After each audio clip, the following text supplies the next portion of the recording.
لله نحمده ونستعينه ونستغفره ونؤمن به ونتوكل عليه ونعوذ بالله من شرور أنفسنا ومن سيئات أعمالنا من يهده الله فلا مضل له ومن يضلله فلا هادي له ونشهد أن لا إله إلا الله وحده لا شريك له ونشهد أن سيدنا وحبيبنا ومرشدنا محمدا عبده ورسوله اللهم صل على محمد وعلى آل محمد كما صليت على إبراهيم وعلى آل إبراهيم إنك حميد مجيد اللهم بارك على محمد وعلى آل محمد كما باركت على إبراهيم وعلى آل إبراهيم إنك حميد مجيد أما بعد فأعوذ بالله من الشيطان الرجيم بسم الله الرحمن الرحيم مثل الذين ينفقون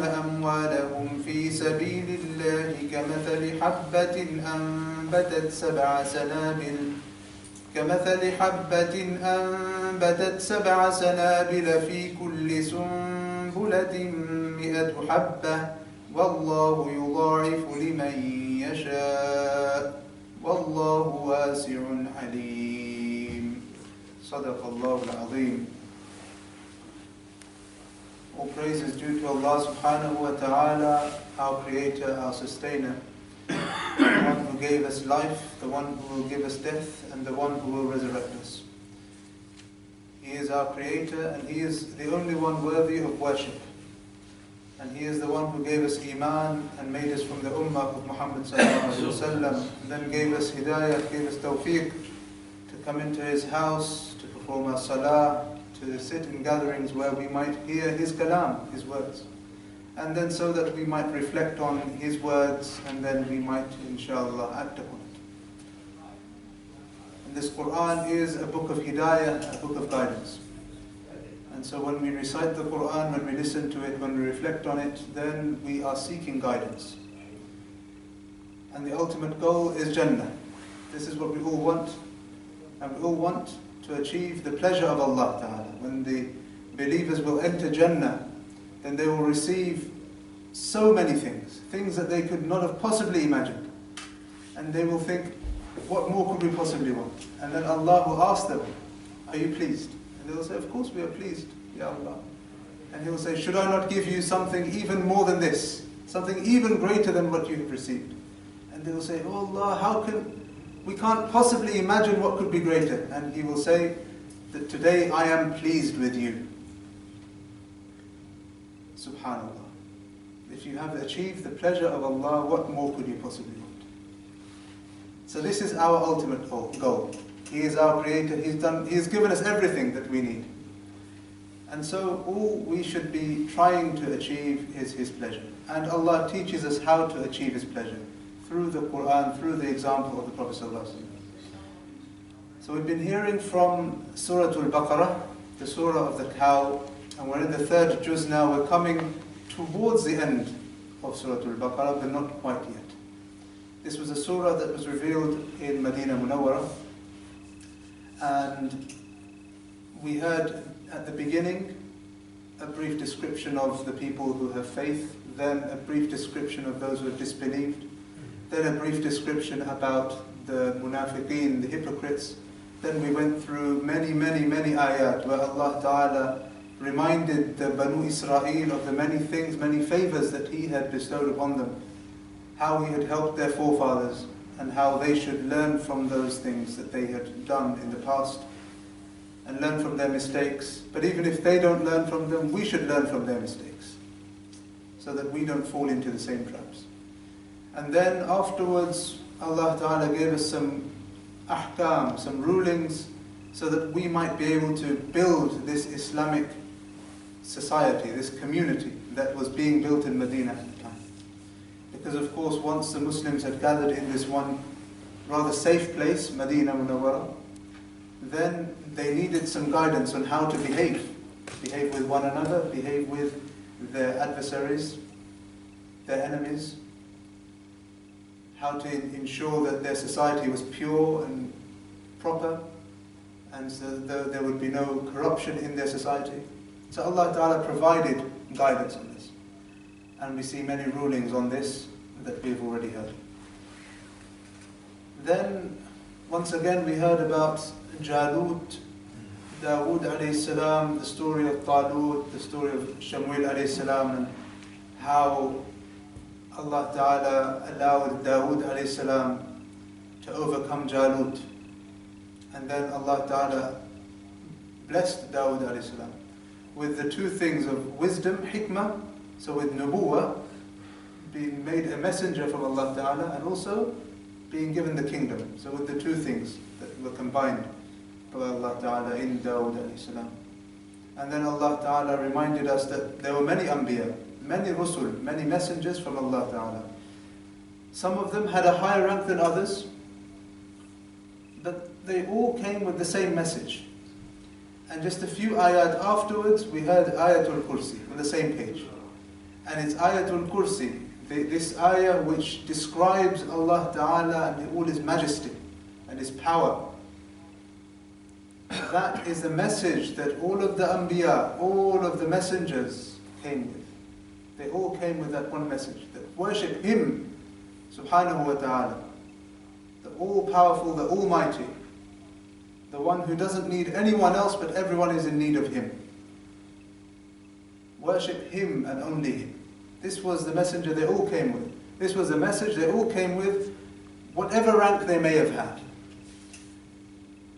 But the ayah that came before Ayatul Kursi was an ayah where Allah Ta'ala told us, Ya ayyuha alladhina amanu, O you who believe, أنفقوا مما رزقناكم من قبل أن يأتي يوم لا بيع فيه ولا خلة ولا شفاعة. O you who believe, spend from that which we have given you. Before a day comes, من قبل أن يأتي يوم لا بيع فيه, when there will be no trade on that day. You won't be able to trade some of your goods that you have in this world in return for safety from the fire. You won't be able to do this. وَلَا خُلَّةٍ, there will be no friendship where you can ask your friends that go on, help me out, save me from the fire of Jahannam, let me enter Jannah. No, you can't do this on the day of judgment. وَلَا شَفَاعًا, there will be no intercession either. You won't be able to go to the minister or someone holding great influence in society and say to him, oh, please can you intercede for me, and go to the king and ask him, please, to save me, because this won't happen. The only people who will be able to intercede and do sifarish or shafa'ah will be those that Allah chooses. And amongst them, of course, will be the Prophet ﷺ. So this was also a message that the Anbiya would have come with, that spend in the path of Allah, give in charity. And now we are coming to a number of ayat where Allah Ta'ala talks about charity. But He tells us through example. Because on the face of it, if you're giving money away, then naturally you will think that I am becoming poorer and the person that I'm giving the money to is becoming richer. This is the natural feeling that we have. So Allah Ta'ala is teaching us through examples that this is not necessarily the case. You are not becoming poorer. In fact, you are becoming richer. Zakah, when a person gives zakah, then what does zakah mean? It means purification. Tazkiyah, purification. So you're giving money in zakah to purify your wealth, so that Allah is pleased with it. This is why you're doing this. So when you are giving in charity, you're doing this as a favor to yourself. You're not doing a favor to the other person. You are helping yourself by making yourself richer, and also by making yourself have a higher rank with Allah Ta'ala. So you're not harming yourself in any way. And of course it's hard to explain that directly. So Allah gives us examples. So the first example Allah Ta'ala says is مَثَلُ الَّذِينَ يُنْفِقُونَ أَمْوَالَهُمْ فِي سَبِيلِ اللَّهِ, the similitude or the example of those people who spend their wealth in the path of Allah. Meaning giving in charitable causes, in causes that will please Allah, to the poor and so on. كَمَثَلِ حَبَّةٍ is like the seed, one seed that a person has. أَنْبَتَتْ سَبْعَ سَنَابِلٍ, you take that one seed, you put it in the ground. You may pour some water on it, and then you wait. And that from that one seed, you have 7 ears of corn that grow. 7 ears of corn from that one seed. فِي كُلِّ سُنْبُلَةٍ مِئَةُ حَبَّةٍ. And in each ear of corn, you have 100 seeds. So 7 times 100. So you can imagine one seed that you planted gave you 700 seeds. So it's very simple. If you give £1 or 1 pence in the path of Allah, to please Allah, and this is the main thing, the intention that you have, the ikhlas, the sincerity with which you give, then Allah multiplies it 700 times. But Allah goes further, because the sincerity that a person has in his heart, Allah knows best. And that sincerity may be worth even more than that, even more than the 700. And who values all this? It is Allah Ta'ala, He knows. So Allah says, وَاللَّهُ يُضَاعِفُ لِمَنْ يَشَاءُ. And Allah multiplies for whomsoever He wants. So it's not up to 700, it's perhaps even more than 700. Multiplied. Allah, and there is no limit to Allah's treasures. So if Allah wants to give many multiples of 700, then Allah can do as He wills. وَاللَّهُ يُضَاعِفُ لِمَنْ يَشَاءُ وَاللَّهُ وَاسِعٌ عَلِيمٌ. And Allah is vast in His treasures. Vast, wasi'. And He is Alim, and He is all-knowing. He knows what is in your heart. He knows the intention that you have, and He knows whom He is giving this reward to. And then Allah Ta'ala goes on, and then He teaches us how to give and what not to do afterwards. Because it's very easy when a person gives in charity, then he may feel proud. A sense of arrogance might overcome him. And it's very common for a person to give and then to remind the person that, oh, remember I gave you this much. So Allah Ta'ala teaches us this as well, about how to behave afterwards. الَّذِينَ يُنْفِقُونَ أَمْوَالَهُمْ فِي سَبِيلِ اللَّهِ. As for those people who spend their wealth in the path of Allah, ثُمَّ لَا يُتْبِعُونَ مَا أَنْفَقُوا مَنًّا وَلَا أَذًى. And then after they have spent in the path of Allah, they don't follow it up by reminding the person and with hurtful words. And these hurtful words might well be directly to the person, saying, remember I gave you such and such, but it may be by him mentioning it to another person, that, oh, by the way, I gave so-and-so such and such amount of money. Because it's possible that that might then come back to the person. That, oh yes, so-and-so gave you this much money, did he? And this is hurtful. And so a person shouldn't do this. So Allah says, as for those people who spend in the path of Allah, but don't follow it up with hurtful words like this, and they don't remind the person that they've given them something, لَهُمْ أَجْرُهُمْ عِنْدَ رَبِّهِمْ. Then for them is their reward with their Lord, with Allah. Because when a person gives in charity and then he reminds a person, I have given you such and such, he's almost looking for that reward from that person, that sense of satisfaction. That he doesn't want it forgotten, basically. Otherwise, it will be forgotten. He gave the money, and then if no one mentions it, he'll feel like it never happened.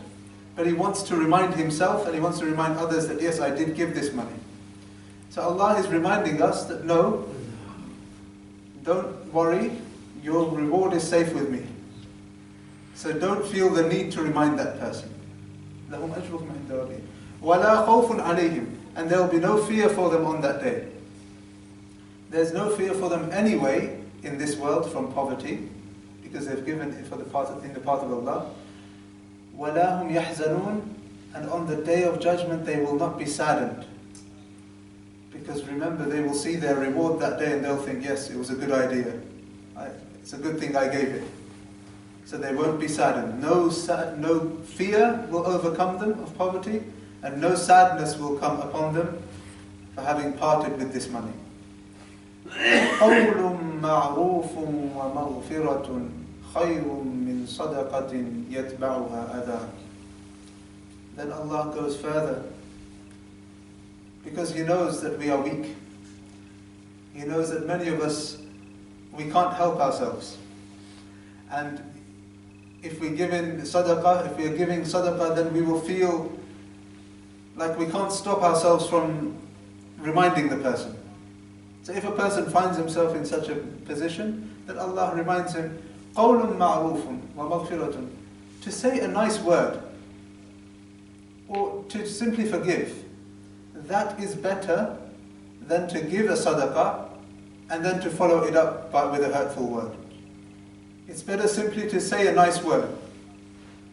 Maybe be charitable, maybe smile at the person. But don't give him money or anything else and then afterwards remind him, because that's hurting him. It's better just to say something nice. Wallahu ghaniyyun halim. And Allah is self-sufficient. He is the ghani. So He doesn't really need you. Allah is reminding us by saying Wallahu ghani. Here He is saying that Allah doesn't need us. He doesn't need us to give in charity so that the poor will be fed. He doesn't need us. He will provide the sustenance. He will provide the rizq. But He is actually allowing us to give in charity to benefit ourselves. So if we don't want to give, then that's our problem. As far as Allah is concerned, He is providing anyway, and He doesn't need us to give to anyone. Wallahu ghani, and He is also halim. Wallahu ghaniyyun halim. Halim meaning patient. Allah is very patient with us. He gives us everything that we have, and even then we continuously go against His commandments. We continuously displease Him. We do things that are against what He has asked us to do. But still, He still continues to provide for us. We sin so much in seclusion, quietly, secretly, but Allah Ta'ala never discloses our faults. Allah is very, very patient with us. And so He's reminding us here, Allahu Ghaniyyun Halim. Just going back to the first ayah we mentioned, مَثَلُ الَّذِينَ يُنْفِقُونَ أَمْوَالَهُمْ فِي سَبِيلِ اللَّهِ. The ayah where Allah Ta'ala talked about the 700 times reward, which may be multiplied further. This was revealed at the time of Tabuk, that battle, or that ghazwa, that campaign, when the Prophet ﷺ went with his Sahaba, and it was a time of great difficulty. There wasn't much money around in Medina, and they were being called upon to go and defend against the Romans, and they were a great empire at the time. And so they had to travel quite far to the outskirts of Arabia, to the borders of Arabia, in a place called Tabuk, which is now, it's in Saudi Arabia, but it's right at the northern border. So they were having to travel there in the scorching heat, and they didn't have enough wealth, they didn't have enough money, they didn't have enough animals to help them get there. So at the time, Uthman radiallahu anh gave a lot of wealth, a lot of money.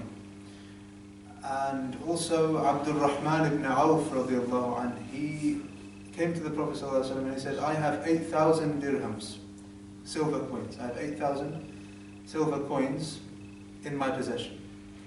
So I have taken 4,000 of them and left them for my family. And I've taken 4,000, so half of his entire wealth, and I've brought it for you. And in the hadith it states that when Uthman radiallahu anh brought his wealth, then the Prophet ﷺ was inspecting it, because it brought so much to give for this campaign. And he was inspecting it, and he said that Uthman can do no wrong after this. Subhanallah. You just imagine how pleased the Prophet ﷺ would have been with him. And similarly, he was very pleased with Abdul Rahman ibn Auf as well. And there are many stories about the Sahaba and how much they gave during that campaign. They made so many sacrifices. So then it is said that regarding these two Sahaba particularly, this ayah came down, because Allah was also very pleased with how much they had given in the path of Allah Ta'ala. So we come to this ayah where Allah says that to say a good word and to forgive is better than to give something in charity and then to say a hurtful word. And Allah is self-sufficient, He doesn't need us to give. Allah will provide. And He is the Halim, He is patient with us. يَا أَيُّهَا الَّذِينَ آمَنُوا لَا تُبْطِلُوا صَدَقَاتِكُمْ بِالْمَنِّ وَالْأَذَى. Again Allah reminds us that, oh, you who have believed, do not destroy your sadaqat. The sadaqat, these charitable donations you're giving, don't destroy them by reminding the person of what you have done for them. And with hurtful words. Don't destroy what you have done. And what does he mean by this? By this destruction? Allah Ta'ala will give some examples later. كَالَّذِي يُنْفِقُ مَالَهُ رِيَاءَ النَّاسِ وَلَا يُؤْمِنُ بِاللَّهِ وَالْيَوْمِ الْآخِرِ. So don't be like the person who spends his wealth to please everyone, to show everyone that look how much I'm spending in charity. And وَلَا يُؤْمِنُ بِاللَّهِ وَالْيَوْمِ الْآخِرِ, and he does not believe in Allah and the last day. So Allah mentions belief in Allah and the last day here to remind us that if you really believed in Allah and the last day, then you wouldn't feel the need to show everyone. Because if you're spending in the path of Allah, then you know that on the day of judgment you will receive your reward. So you don't need to gain your reward by showing everyone, so then the people will say, oh yes, well done, you're very generous. Subhanallah. If we know that Allah is watching and He will be pleased with this action, and then He will reward us on the Day of Judgment, we don't need to show anyone else. So this is what Allah is doing, He's reminding us that ultimately you are believers and you believe in the last day. So you believe in the reward that will come with charity. So don't destroy your actions by showing people. There's no need. فَمَثَلُهُ. So then Allah gives an example of this destruction of the sadaqah. فَمَثَلُهُ. The example of this, كَمَثَلِ صَفْوَانٍ عَلَيْهِ تُرَابٍ. Think of a rock and it has some dust on it. Think of a rock in a desert. It's dusty on the top. And then a heavy downpour of rain comes and it wipes it clean. So then when you look at the rock afterwards, it is absolutely clean. So in the same way, Allah Ta'ala is saying that you've given this charity, which is fine, but then you have destroyed this charity by showing it to everyone else, or by trying to show off to everyone, or by reminding the person that you have given this to them. So then you have washed it clean in the way that the dust on top of that rock is washed clean by a single heavy downpour of rain. The example Allah gives. فَتَرَكَهُ صَلْدًا لَا يَقْدِرُونَ عَلَى شَيْءٍ مِّمَّا كَسَبُوا. And once they have done this, once they have destroyed this charity that they have given, then they won't have any control over this anymore. You had the control before, because then afterwards you were going to receive the reward. But now you've lost it completely. It's as if you didn't give it. So what was the point? And if anything, if you did this to show off to people, then this is a grave sin. Because you should only be trying to please Allah Ta'ala with your actions. And if you are saying something hurtful to a person, then you are hurting a believer. And this is a sin. So instead of gaining reward, you are incurring sin. How could this possibly be? So one should be very mindful. وَاللَّهُ لَا يَهْدِي الْقَوْمَ الْكَافِرِينَ. And Allah does not guide those people who have disbelieved. But also here one could see that al-kafirin can mean those who are ungrateful. Because kufr is also ingratitude. And so Allah is reminding us here, by saying that Allah does not guide those who are ungrateful, He is reminding us of the fact that this wealth that we have is from Him. This wealth that we have is from Him. If we are then spending it and then doing hurtful things with this spending, then we are not being grateful to Allah. So we must be grateful. And so Allah is reminding us to be grateful by saying this. And then Allah Ta'ala tells us about those people who spend it correctly. And He gives an example with that too. وَمَثَلُ الَّذِينَ يُنْفِقُونَ أَمْوَالَهُم. And the example of those people who spend their wealth ابْتِغَاءَ مَرْضَاتِ اللَّهِ, seeking the pleasure of Allah, وَتَثْبِيتًا مِنْ أَنفُسِهِمْ, so that they might strengthen the reward that they will receive. كَمَثَلِ جَنَّةٍ. The example of that, those people who spend in the path of Allah to please Allah, and so that they might strengthen the reward they will receive, their example is like a garden full of beautiful trees, and it's on a rabwa, which is on higher ground. And this may be, Allah, the Mufassirin say that Allah Ta'ala mentions that it's on higher ground because perhaps gardens may grow better, or they might have better soil on higher ground. أَصَابَهَا وَابِلٌ. It receives a heavy downpour of rain. فَآتَتْ أُكُلَهَا ضِعْفَيْنِ. So then it gives its crop double, twofold. So look at the example before. There was a heavy downpour of rain and it wiped the slate clean. And here you receive double. So this is what Allah Ta'ala is telling us, that if you give for the sake of Allah to please Him, then you will receive double the reward or multiple, subhanAllah. فَإِن لَمْ يُصِبْهَا وَابِلٌ فَطَلٌ.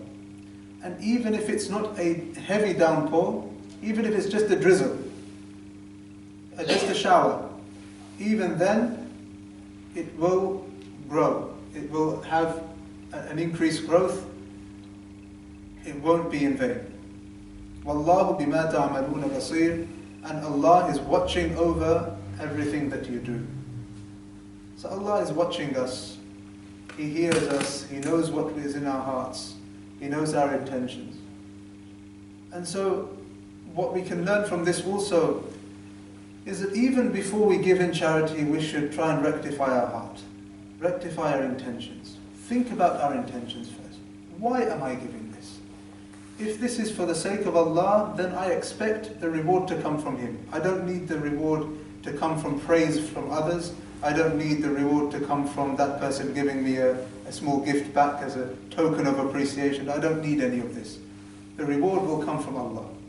But we need to reflect on this beforehand. If we purify our hearts first, before giving any charity, then we will see the reward increase. Because look at the examples Allah gave. Firstly, the example of that person who gave, and then he did it to gain the pleasure of other people, and to gain or to hurt the other person. He hadn't sorted his heart out. So Allah described him like a rock. Yeah? So it was as if his heart was very hard. And so then the water didn't penetrate at all, and he derived no benefit. If anything, whatever soil was on it, that was wiped away as well. Whereas this other person, he does it purely for the sake of Allah. He's reflected on his intentions. He's thought about what he's trying to achieve with the sadaqah. And so because of this, his heart is softened. And then look, when the heavy downpour of rain or even a bit of drizzle comes down, then he benefits immensely from the reward. So we should always think about what we are doing, our intentions, before we give in charity. أَيَوَدُّ أَحَدُكُمْ أَن تَكُونَ لَهُ جَنَّةٌ مِّن نَخِيلٍ وَأَعْنَابٍ. And then Allah gives another example, and this is an example the Mufassirin say very few people have understood. Perhaps this is what's meant from Allah subhanahu wa ta'ala. أَيَوَدُّ أَحَدُكُمْ. Would any of you really like that you would have أن تكون له جنة من نخيل وأعناب, that a person has a garden, in it are palm trees and grapevines, تجري من تحتها الأنهار, the streams, rivers flow beneath this wonderful garden that you have, لَهُ فِيهَا مِن كُلِّ الثَّمَرَاتِ. He has every type of fruit growing in it. But then, وَأَصَابَهُ الْكِبْرِ. This owner of this garden, he becomes overcome with old age. وَلَهُ ذُرِّيَّةٌ ضُعَفَاء. And he has very weak offspring. So then you can imagine he's not able to continue with its upkeep, but also he needs this garden now. He's very much in need of it because it's producing fruit that he can then feed his children, his family. Otherwise he's stuck.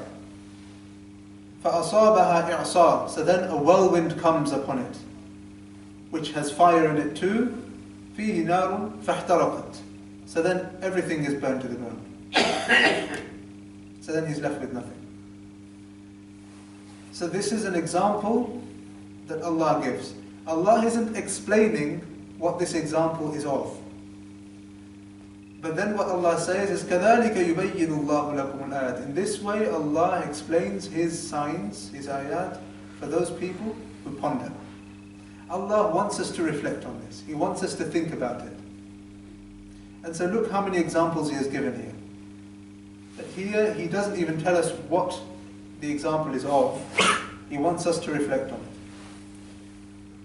And so one can derive many understandings from this. But one can see that this person who owns this garden has everything that he needs. But then he finds that there comes a point where he is very weak and he is in need of this garden now. So then it's important for him to safeguard it. But then it is destroyed, and so he's left with nothing. So perhaps what we learn from this is that if a person has a lot, then he shouldn't simply sit back and think that he will always have a lot, but rather he should spend from it in the path of Allah before he is left with nothing. This may be one thing that we might learn, but there are other things that we learn as well. There are other examples. There's the Hadith of Ibn Abbas radiallahu anhu, says that he was sitting with Umar radiallahu anhu, and of course Ibn Abbas at the time was very young,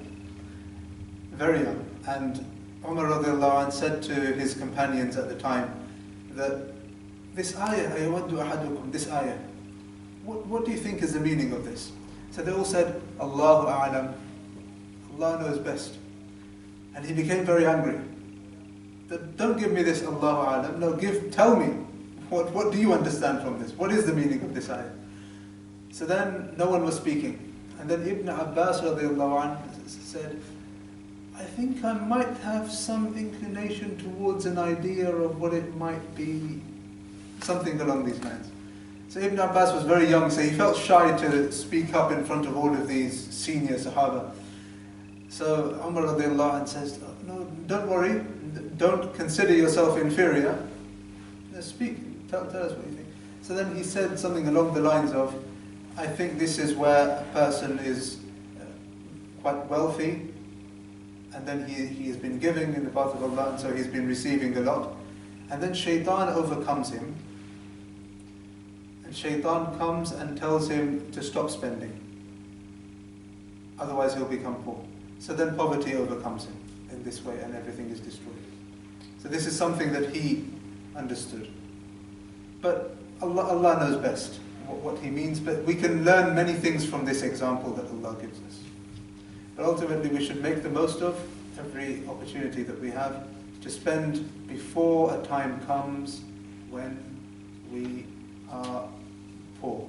And there's the hadith where the Prophet ﷺ said, make the most of 5 before 5, and one of them is وَغِنَاكَ قَبْلَ فَقْرِكَ. Make the most of your affluence when you are very wealthy before you are overcome with poverty, and then you can't spend. And then Allah Ta'ala goes on further and He teaches us how to spend again. He says, Ya ayyuhal ladhina amanu, O you who believe, O you who have believed, anfiqu, spend, min tayyibati ma kasabtum, spend from the good of which you have earned, wa mimma akhrajna lakum min al-ard, or from that which we have brought out for you from the earth. Notice Allah Ta'ala doesn't say, "Oh, that which you have grown from the ground." But what Allah is saying is, what we have brought out from the earth for you. This is from Allah. And the wealth that we have is all from Allah. So He is telling us that spend from the good of which you have earned. What does this mean? Allah explains, وَلَا تَيَمَّمُوا الْخَبِيثَ مِنْهُ تُنْفِقُونَ وَلَسْتُمْ بِآخِذِيهِ إِلَّا أَن تُغْمِضُوا فِيهِ. Don't seek out, think of tayammum, when you're doing tayammum, you're simply rubbing like this. So similarly, what Allah is saying is, don't rub over all your wealth looking for the worst out of all of your wealth and then give that in charity. وَلَا تَيَمَّمُوا الْخَبِيثَ مِنْهُ تُنْفِقُونَ. And the state is such, Allah says, don't seek the worst of all of your wealth and give in charity. And yet, if it was given to you, you wouldn't take it even with your eyes closed. Allah says, إِلَّا أَن تُغْمِضُوا فِيهِ. Even if your eyes were closed, you wouldn't take that if someone were giving it to you. So then why are you giving this? وَاعْلَمُوا أَنَّ اللَّهَ غَنِيٌّ حَمِيدٌ. Again Allah reminds us, He is self-sufficient. He doesn't need us. He doesn't need us to give. He can provide for everyone. But He is giving us the opportunity to gain the reward. So then, we should take the opportunity wholeheartedly and not seek the worst that we have. Allah is also the Hamid, the one with all praise. And Allah Ta'ala has told us elsewhere, right at the beginning of the 4th juz, لَن تَنَالُوا الْبِرَّ حَتَّى تُنْفِقُوا مِمَّا تُحِبُّونَ. And you will never achieve piety until you spend from that which you love. The things that are closest to you, your closest and most dear possessions, if you spend those, then that's when you will achieve piety. Why is this? Because it is at that point that you are leaving the love of the worldly things, and you are doing that, you're leaving those things for the love of Allah Ta'ala. And that's when you are achieving piety. So Allah Ta'ala is saying here afterwards, الشيطان يعيدكم الفقر ويأمركم بالفحشاء. The shaitan is promising you poverty. ويأمركم بالفحشاء. And he orders you towards corruption. This is what shaitan does. He promises you poverty. And so when you give, then the first thing you'll think of is, I am losing money. This is what shaitan is telling you, that you'll become poor. Don't give so much. You'll become poor. What does Allah say? وَاللَّهُ يَعِدُكُمْ. And Allah is promising you مَغْفِرَةً مِنْهُ وَفَضْلًا. He is promising you forgiveness from Him and His favor. And this is what we should be seeking. وَاللَّهُ وَاسِعٌ عَلِيمٌ. Allah is vast and He is the all-knowing. So when Allah is saying He is vast, then He is reminding us that shaitan doesn't own anything. He can't give you anything. So He's promising you all of these things. He may be promising you many things. But the one who can really give you is Allah, because He is vast in His treasures. And then Allah says, يُؤْتِ الْحِكْمَةَ مَنْ يَشَاءُ. He gives wisdom to whomsoever He wants. Hikmah is wisdom. Wisdom is where a person is able to have some sort of insight into the outcomes, into the consequences. This is wisdom. So if a person knows that if I do this, then this will be the outcome, then he will make a wise decision in accordance with what he understands. And also, wisdom can mean any knowledge that is beneficial. And so we have been taught in the Hadith that we should ask for ilm nafi', beneficial knowledge. And indeed, the Prophet ﷺ used to make the dua, Allahumma inni a'udhu bika min ilmin la yanfa'. Oh Allah, I seek refuge in you from knowledge which does not benefit. what is the point of gaining any knowledge if it's not going to benefit us? What benefit is it to me how many goals such and such player scores? This will not benefit me. But if I hear even one hadith or even the story of a Sahabi, even a joke from the time of the Sahaba, that might benefit me more. In fact, of course it will benefit me more. So we should always be mindful of the knowledge that we are gaining. Will it be beneficial?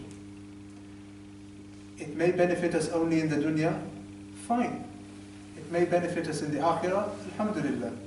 But if it won't even benefit us in the dunya, then what are we doing with that knowledge? And we all fall for this. We will gain many facts or factoids during our lifetime, and really if we reflect, then we'll see that there's no benefit to be gained from it. So we should be careful of this. We should think very carefully about what we're learning, what facts we're gaining.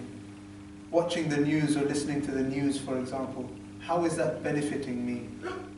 There will be some areas of the news that we need to know, but there will be many things that we don't need to know. We don't need to know what celebrity is doing and so on. This knowledge is not anything useful. So that's where we see the value of the dua of the Prophet ﷺ. That, oh Allah, save us from knowledge that will not benefit me. Subhanallah. So yu'ti al-hikmata man yasha. Also, what is proper knowledge? Ilm. What is knowledge? Ilm. Ilm is that which takes you close to Allah Ta'ala. It takes you closer to Allah. It builds your connection with Allah. Otherwise it's not knowledge. It's facts. It's things that you pick up along the way, during this world and then worldly life, and then that's it, you carry on. It may help you with your work. You may benefit from it a bit. You may benefit others. Alhamdulillah. But true knowledge, true ilm, is that which takes you closer to Allah. And this is what we should be seeking. وَمَنْ يُؤْتَ الْحِكْمَةَ فَقَدْ أُوتِيَ خَيْرًا كَثِيرًا. And whosoever is given hikmah, whosoever is given this beneficial knowledge, or this insight into the outcomes, then he has been given a great goodness. He has received a lot of khair if he has received this hikmah. So this is something we should seek from Allah. وَمَا يَذَّكَّرُ إِلَّا أُولُو الْأَلْبَابِ. And only the people with intelligence will truly make sense of this and understand this. And we see in the hadith the value of hikmah, the value of useful knowledge and wisdom. Prophet ﷺ is reported to have said, كَلِمَةُ الْحِكْمَةِ ضَالَّةُ الْمُؤْمِنِ حَيْثُ وَجَدَهَا فَهُوَ أَحَقُّ بِهَا. The word of hikmah, any words of hikmah, of wisdom, it is the lost property of a mu'min. Yeah? The words of any words of wisdom, anything beneficial, any beneficial knowledge is the lost property of a mu'min. Wherever he finds it, then he is the most rightful owner. What does this mean? If you find that a person on the street, maybe even a beggar or whoever it is, he has some valuable knowledge, then don't consider it beneath you to go and seek that knowledge from him and take it from him. We see an example, and from that we see the value of respecting our asatidha, our teachers and so on, even if they are not Muslims. We see the example of Imam Abu Hanifa rahimahullah, who once was sat amongst his many students, and one street cleaner was walking past, and he stood up for him. And his students thought, subhanAllah, you are Imam Abu Hanifa, and you are Imam of our time, and you're standing up for this man. What is this? And he said, no, I am standing out of respect for him, because once he taught me the way in which you are able to ascertain if a dog has reached puberty. SubhanAllah. This may have been knowledge that he saw value in. Imam Hanifa, subhanAllah, he had great insights into this. So he learned from him. So he must have asked him, and so he told him that a dog only urinates with one leg raised after he has reached puberty. So this seems like a fact that